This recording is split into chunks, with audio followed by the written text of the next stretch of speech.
Golden Globes winners naked. But make sure that in the picture, they're holding their Golden Globes.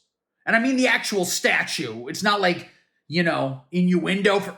Oh, we're recording. Hi, guys. Good to see you. My name's Steve Vongiano, a moderate centrist, bit of a milquetoast fin-sitter. Welcome to the Vongiano Predicament. Direct emission on this beautiful day. It's Wednesday, the 21st of February. May the 21st be with you. Guys, we are coming up to the end of Black History Month, okay? And this year, they gave him an extra day. I don't know. I feel like maybe we should have taken a day away after all those riots in 2020. Maybe for a couple years after that, February should only be, 27 days. I'm not sure, but fellow moderate centrist patriots, hold still, hold tight, don't freak out just because you see a black family at Arby's or you walk into a bar and they're playing BET. Don't start screaming. Listen, we're not talking about the blacks today. We're talking about a guy. You might have heard of him. His name is Jon Stewart, and he's one of the good ones. No, he's not black. Kind of sounds like he would be, right? With the name Jon Stewart. I don't know. Weirdly enough, they fired him and then replaced him with a black guy that nobody liked. Okay? So that doesn't happen too much in America, but it did in his case. And guess what? He's back. He was the host of The Daily Show on Comedy Central. Ironically, the least funny network. Okay? The most funny network is, of course, Fox News. Have you ever watched Gutfeld! If you do, you better have stitches because you're going to bust a gut. Now, he retired from The Daily Show after Donald Trump was elected, and he decided, and much like me, he's not a big Trump guy. He's a moderate centrist. He's not crazy MAGA. But seeing Donald Trump, he said, this is a perfect, beautiful man who can never do anything wrong. So mockery is both no longer needed and should be criminally punished. Okay? Which is why Saturday Night Live, I will not say SNL. Do you understand me? Shortening terms, whatever that is, that's for friends. And that show is no friend of mine.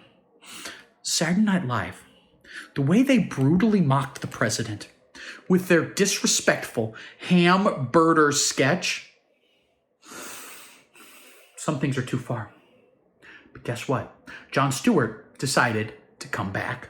Not to Saturday Night Live, which he probably hosted at some point. I'm not going to look it up. He came back to The Daily Show. And guess what? The libs are pissed. They're pissed because he took down the most sacred of all cows. And I do mean cow. Look at that dumper. He's too fat. He could lose some weight. Joe Biden. Joseph Robinette Rogan Biden. The man, the myth, the legend. He currently is claiming to be the president. He's just wandering around the White House looking at what I presume are paintings of Harriet Tubman and then going, damn, what's this malarkey Cracker Jack? What, do you know where's the hip hop jazz club, Sweetie Poo? Well, Jon Stewart was willing to criticize him. Okay? And he presumably didn't say anything about Donald Trump. I didn't watch it. We're not going to talk about that. We need to focus on what the fact is, which is even liberals like Jon Stewart are realizing, okay, that Joe Biden is done. On his popular Comedy Central program, Jon Stewart was willing to say, Joe Biden's too old, okay?